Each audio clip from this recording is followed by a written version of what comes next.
K T Swalih കൂടി ചേരുകയാണ്. സ്വാലിഹൊക്കെ ആ പ്രദേശത്ത് ആ ദുരന്തമുണ്ടാകുന്ന സമയത്ത് വാർത്തകൾക്കായി ഒരുപാട് സമയം ചെലവഴിച്ചതാണ്. ആ മനുഷ്യരെ, അവിടെയുള്ള മനുഷ്യരെ അടുത്തറിഞ്ഞ് സംസാരിച്ചവർ കൂടിയാണ്. സ്വാലി, ഈ കവളപ്പാറ ദുരന്തം നമ്മുടെ കൺമുന്നിൽ ഇപ്പോഴുമുണ്ട്. അതിൽ നിന്ന് ആ മനുഷ്യർ മെല്ലെ കരകയറി തുടങ്ങുകയാണ്. അപ്പോഴാണ് നിലമ്പൂർ തെരഞ്ഞെടുപ്പിൽ അതൊരു പ്രധാനപ്പെട്ട വിഷയമാക്കാൻ ഇപ്പോൾ UDF ശ്രമിക്കുന്നത്. കാരണം അവരുടെ മറ്റു പല വിഷയങ്ങൾ ചീറ്റിപ്പോകുന്നത് നമ്മൾ കണ്ടതാണ്. ഇവിടെ സർക്കാർ സഹായമൊന്നും നൽകിയിട്ടില്ല എന്ന ആക്ഷേപമാണ് UDF മുന്നോട്ട് വയ്ക്കുന്നത്. ഇപ്പോൾ അതിൻ്റെ വസ്തുതകൾ എന്താണെന്ന് നമ്മൾ ഇപ്പോൾ പ്രേക്ഷകരുടെ മുൻപിലേക്ക് വയ്ക്കുകയുണ്ടായി. എങ്കിൽ പോലും കവളപ്പാറയിൽ ചെല്ലുമ്പോൾ ഇപ്പോൾ നമുക്ക് കാണാൻ കഴിയുന്നത് എന്താണ് സ്വാലി? എങ്ങനെയാണ് അവിടുത്തെ മനുഷ്യർ ഒരു പുതുജീവിതത്തിലേക്ക് ഇപ്പോൾ കൈപിടിക്കുന്നത്?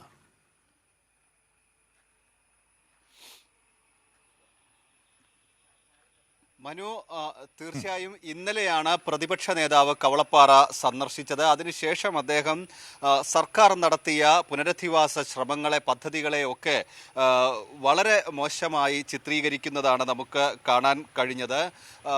MA യൂസഫ് അലി ഈ പ്രദേശത്ത് കവളപ്പാറയിലെ 33 കുടുംബങ്ങൾക്ക് വീട് വെച്ച് നൽകിയിരുന്നു. ആ ഒരു പദ്ധതി മാത്രമാണ് അവിടെ നടന്നിട്ടുള്ളത് എന്നാണ് പ്രതിപക്ഷ നേതാവ് പറയുന്നത്. ഇതാവട്ടെ സർക്കാർ പദ്ധതി അല്ല എന്നാണ് അദ്ദേഹം പറഞ്ഞത്. പക്ഷേ ഈ വീടുകളിലേക്ക്, ഈ വീട് നിർമ്മിക്കുന്നതിനായി 7 ലക്ഷം രൂപ സർക്കാർ ഓരോ വീടിനുമായി അനുവദിച്ചിട്ടുണ്ട്.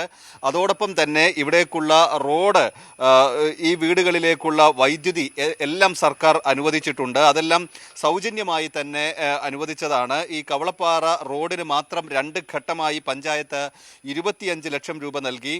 ജലജീവൻ മിഷൻ പദ്ധതിയിൽ 100 കുടുംബങ്ങൾക്ക് കുടിവെള്ളത്തിനായി 10 ലക്ഷം നൽകിയിട്ടുണ്ടായിരുന്നു. ഈ ഞെട്ടിക്കുളത്ത് 24 നഗറിലേക്ക് പഞ്ചായത്ത് 12.5 ലക്ഷം രൂപ അനുവദിച്ചിട്ടുണ്ട്. പുനരധിവസിപ്പിച്ച മുഴുവൻ കുടുംബങ്ങൾക്കും സൗജന്യമായി വൈദ്യുതി കണക്ഷനും, അതോടൊപ്പം തന്നെ ഈ ഭൂദാനം ആലിൻചുവടിലാണ് ഈ വീടുകൾ നിർമ്മിച്ചിട്ടുള്ളത്. ഇവിടേക്ക് കോൺക്രീറ്റ് റിംഗ് റോഡിന് 60 ലക്ഷം രൂപയും സർക്കാർ അനുവദിച്ചിട്ടുണ്ട്. ഇങ്ങനെ അടിസ്ഥാന സൗകര്യങ്ങൾ നൽകുന്നതിൽ, അതോടൊപ്പം തന്നെ പുനരധിവാസം പൂർത്തിയാക്കുന്നതിലൊക്കെ വലിയ തുക സംസ്ഥാന സർക്കാർ നൽകിയിട്ടുണ്ട്. ഈ മരിച്ച 59 പേരുടെയും കുടുംബത്തിന് 4 ലക്ഷം രൂപ വീതം ഉടൻ തന്നെ ലഭ്യമാക്കാൻ സർക്കാരിന് കഴിഞ്ഞിരുന്നു. വളരെ ചുരുങ്ങിയ കാലം കൊണ്ട് തന്നെ ലഭ്യമാക്കാൻ കഴിഞ്ഞിരുന്നു. അത് 2.36 കോടി രൂപയാണ് അങ്ങനെ മാത്രം സംസ്ഥാന സർക്കാർ നൽകിയത്. പോത്തുകല്ല് വില്ലേജിൽ 179 കുടുംബത്തിന് ഭൂമി വാങ്ങി വീട് നിർമ്മിക്കാൻ 10 ലക്ഷം നൽകിയിരുന്നു. ഇതിൽ ഏറ്റവും കൂടുതൽ പേർ, 153 പേരും ഈ കവളപ്പാറ ദുരന്തത്തിൻ്റെ ഇരകളായിരുന്നു. അതോടൊപ്പം മാറി താമസിച്ചവർക്ക് അതത് വീടുകളിൽ തുടരുന്നതിനുള്ള അനുമതി നൽകിയിട്ടുണ്ടായിരുന്നു. അതിനുള്ള സഹായം അവർക്കത് വീടായി പരിഗണിച്ച് തുല്യമായ തുക സംസ്ഥാന സർക്കാർ അനുവദിച്ചിട്ടുണ്ടായിരുന്നു. ഇങ്ങനെ എങ്ങനെയാണോ ഒരു സമൂഹം ഇതിനു മുൻപ് ഉണ്ടായിരുന്നത്, ഈ ദുരന്തത്തിന് മുൻപ് ഉണ്ടായിരുന്നത്, അതുപോലെ തന്നെ അവരെ കൈപ്പിടിച്ച് ഉയർത്തി കൊണ്ടുവരാനുള്ള ശ്രമം സംസ്ഥാന സർക്കാരിൻ്റെ ഭാഗത്ത് നിന്ന് നടന്നിട്ടുണ്ട്. നമുക്ക് ഈ കവളപ്പാറയിലെ ജനങ്ങളൊക്കെ ഇതുമായി ബന്ധപ്പെട്ട ബോധ്യമുള്ളവർ കൂടിയാണ്. ഈ ഒരു ഘട്ടത്തിൽ പ്രതിപക്ഷ നേതാവ് ഇന്നലെ അവിടെ സന്ദർശിക്കുന്നു, ഇത് വലിയ വിമർശനങ്ങൾ ഉന്നയിക്കുന്നു. സ്വാഭാവികമായും അതെല്ലാം ഈ തെരഞ്ഞെടുപ്പിൽ ചർച്ചയാവും.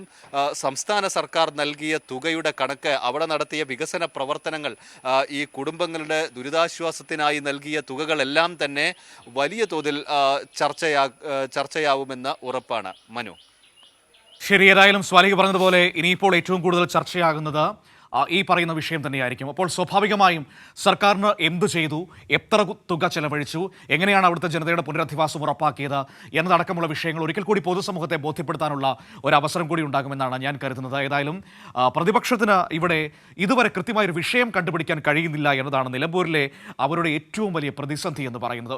ഒരു വിഷയം കണ്ടുപിടിക്കാനോ അതിൽ ഉറച്ചു നിൽക്കാനോ കഴിയുന്നില്ല. ആശയദാരിദ്ര്യം കൊണ്ട് പലയിടത്ത് ചുറ്റിത്തിരിയുന്ന പ്രതിപക്ഷത്തെ നമുക്ക് കാണാൻ കഴിയുന്നു. പിടിക്കുന്നതെല്ലാം ആപ്പിലാകുന്ന ഒരു കാഴ്ചയാണ് ഇപ്പോൾ കാണാൻ കഴിയുന്നത്.